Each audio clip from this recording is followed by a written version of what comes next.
ہر معمول کا اپنا ایک امام ہوتا ہے، یقتدی پہ جس کی لوگ پیروی کرتے ہیں، وَيَسْتَغْذِيُّ بِنُورِ عِلْمِ جس کے نور علم سے قصد فیض کرتے ہیں. علم سے قصد فیض نہیں کہا ہے بلکہ نور علم سے. مطلب یہ ہے کہ ہر علم سے قصد فیض نہیں کیا جا سکتا ہے، وہ علم جس سے نور خدا ظاہر ہو اس سے قصد فیض کیا جاتا ہے. جو کر رہے جس کے نور علم سے قصد فیض کیا جائے. اب امام نے کہا وَإِنَّ إِمَامَكُمْ قَدْ اِكْتَفَى مِنْ دُنْيَاهُ ترتیب ہو رہی ہے. کیا تمہیں نہیں معلوم کہ تمہارا امام یہ علی ہے، تمہارا امام یہ علی ہے جس نے اس دنیا سے پہننے کے لیے 2 کپڑے لیے اور کھانے کے لیے صرف 2 روٹیاں لی.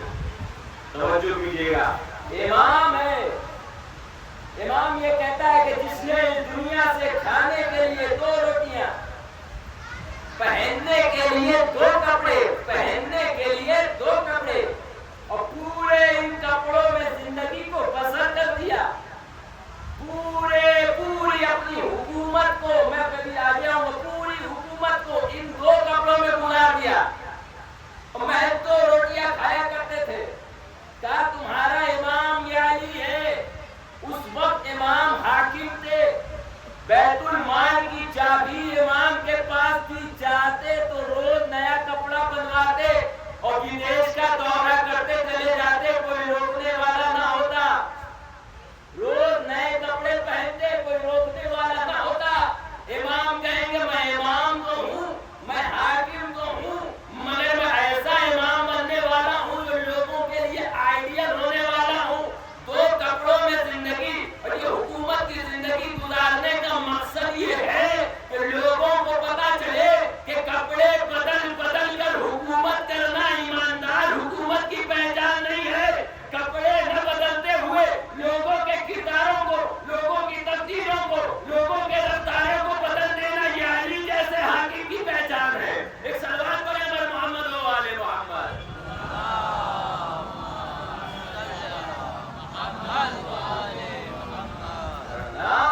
حکومت کرنے والوں نے حکومتیں کی ہیں مگر اپنے حساب سے حکومت کی ہے. تو امام وہ ہوتا ہے، امام کی ضرورت میں گفتگو ہو گئی، امام کی باتوں میں گفتگو ہو گئی. میں نے جیسا کیا تھا کہ الامام یعرف ما فی قلوب الناس. امام وہ ہوتا ہے جو لوگوں کے دلوں کے حال کو جانتا ہو. اب میں اس کی بھی تو کوئی وضاحت کر دوں. کوئی ایسا امام گزرا ہے کہ جو لوگوں کے دلوں کے حال کو جانتا ہو؟ تاریخ نے یہ بتایا ہے کہ ایک شخص مولا ابن کے پاس آتا ہے اور آنے کے بعد یہ کہتا ہے کہ مولا آپ اپنے آپ کو امام کہتے ہیں، آپ خود کو امام سمجھتے ہیں؟ تو مولا کائنات نے کہا کہ میں نہیں بلکہ اللہ نے مجھے امام بنایا. کوئی غیر اللہ ہوتا یا کوئی غیر خدا والا ہوتا تو فوراً کہتا ہاں میں امام ہوں. لیکن امام اس کے ذہن سے یہ بات نکالیں کہ کل کو اپنے ذہن میں یہ شک نہ لے آنا کہ امام بس امام ہوتا ہے. نہیں، علی بتانا یہ چاہتے ہیں کہ امام کو اللہ بنا کے بھیجتا ہے. اللہ امام بنا کے بھیجتا ہے کہ نہیں، میں مجھے اللہ نے امام بنا کے بھیجا ہے. تو اس نے یہ کہا کہ اس کی ضرورت کیا ہے، اس کی ضرورت کیا ہے. اس سے پہلے اس نے یہ سوال کیا یہ کیسے کہ امام کو جو ہے وہ اللہ بناتا ہے. کیا تم نبوت کو مانتا ہے یا نہیں؟ کہا ہاں. بتاؤ نبی کو کس نے بنا کے بھیجا؟ کہا اللہ نے. کہا امامت نبوت کی یہی کڑی کا نام ہے. وہ ذہن میں رکھیے گا کہ الامام یعرف ما فی قلوب الناس. امام جانتا ہے کہ لوگوں کے دلوں میں کیا چل رہا ہے. تم 4 دیواریوں میں بیٹھ کے سرگوشیاں تو کر سکتے ہو مگر گوشے امامت پہ پہرا نہیں بیٹھا سکتے. وہ سب جانتا ہے، وہ سب سنتا ہے. تو امام نے کہا جیسے نبوت ویسے ہی امامت. اب وہ خاموش نہیں ہوا یہاں پہ. اس نے کہا کہ اب یہ بتائیے کہ ہم کیسے مانے کہ آپ بھی امام ہیں. توجہ ہے. ہم کیسے مانے کہ آپ ہی امام ہیں؟ امام نے کہا کہ ایسا ہے کہ میں ایک بات بتاؤں، میں یہ بتا دوں کہ تمہارے دل میں اس وقت کیا چل رہا ہے۔ الامام یعرف ما فی قلوب الناس، امام وہ ہوتا ہے جو لوگوں کے دلوں کے حال کو جانتا ہے۔ کہو تو ابھی بتاؤں تمہارے دل میں کوئی اور بھی سوال ہے تو یہاں پر لے کے آئے ہو؟ کہا مولا بتائیے، اس نے کہا بتائیے۔ کہا کہ تمہارے دل میں ایک سوال یہ ہے کہ جو امام ہوتا ہے اس کی پہچان کیا ہوتی ہے؟ اس نے کہا ہاں میرا سوال تو یہی تھا، میرا سوال تو یہی تھا۔ پھر امام نے پتا کیا کہا؟ امام نے کہا کہ آپ بتاؤ ادھر، میں بتاؤں کہ تمہارے دلوں کا حال کیسا ہے؟ تم نے ماضی میں یہ گناہ کیے اور تم اس مقصد سے سوال لے کے میرے پاس آئے ہو، مستقبل میں تم یہ کام کرنے والے ہو۔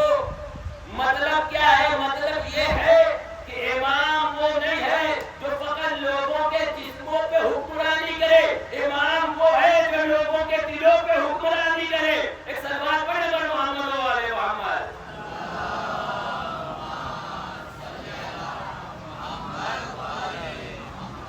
اب علامہ علی نے تعریف کی ہے امام الامامۃ ریاست عامہ فی امور الدین والدنیا نیابۃ عن النبی۔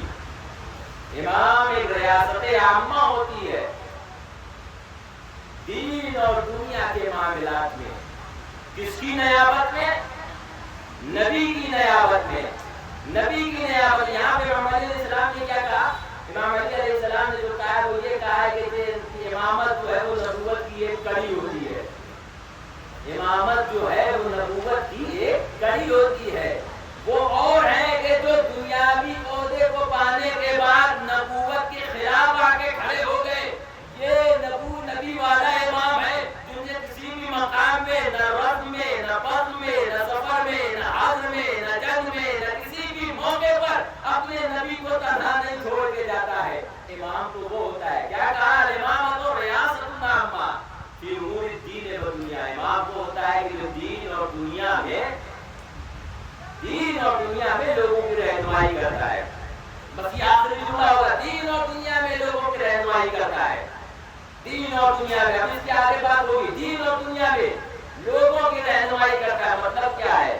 مطلب یہ ہے کہ امام ایسے کو مانیے کہ جس کی عرش پہ بھی چلتی ہو اور فرش پہ بھی چلتی ہو، تبھی تو دین اور دنیا ساتھ میں جائے گا نا۔ ایسے کو مانیے امام کہ جس کی عرش پہ بھی چلتی ہو اور فرش پہ بھی چلتی ہو۔ اگر وہ زمین پہ بیٹھا ہو تو اگر زمین پہ بیٹھا ہو تو سورج کو حکم دے دے اور سورج کو پلٹنا پڑ جائے، اور زمین پہ بیٹھا ہو اور معراج پہ نبی کو شوق ہو جائے کہ مجھے لہجہ علی میں گفتگو چاہیے، تو معراج کے ساتوں پردوں کو چیرتا ہوا آسمان پہ پہنچ جائے۔ یعنی ایسا ہونا چاہیے۔ دین اور دنیا میں جب ہمیں مشکلیں آتی ہیں تو ہم کیا کرتے ہیں؟ دنیا میں جب ہمیں مشکلیں آتی ہیں تو ہم یا علی مدد کہتے ہیں، اور ہم نے دیکھا کہ ہماری زبان سے جیسے ہی یا علی مدد نکلا، ادھر امام علی علیہ السلام آئے اور ہماری مدد کر کے چلے گئے۔ یہ تو ہوا دین دنیا کا معاملہ۔ اب کوئی ایسا تو ہو کہ جو دینی راستوں پہ ہماری ہدایت کر سکے کہ جہاں پہ دین کی ضرورت ہے۔ میں نے دیکھا کہ قبر کا بڑا سناٹا ہے، جہاں پہ دنیا کا کوئی کام آنے والا نہیں ہے، نہ دنیا